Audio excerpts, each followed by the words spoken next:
My passion is using manufacturing to solve problems in medicine.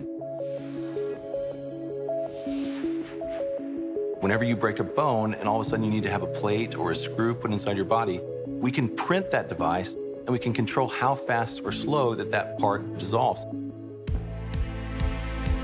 So many people have these implants inside their body and they either need a second surgery to have them removed or they just stay in their body for the rest of their life. I'm one of those people. I have 2 screws in my elbow that have been in there since I was a kid. No one wants to have a second surgery. Insurance companies don't want to pay for a second surgery. Our goal is to print biodegradable implants that dissolve at a rate tailored to an individual patient's needs. What this technology can do is give surgeons a way to customize or tailor the corrosion rates for different patients or different applications. What excites me is being able to translate my research to something that helps individual patients.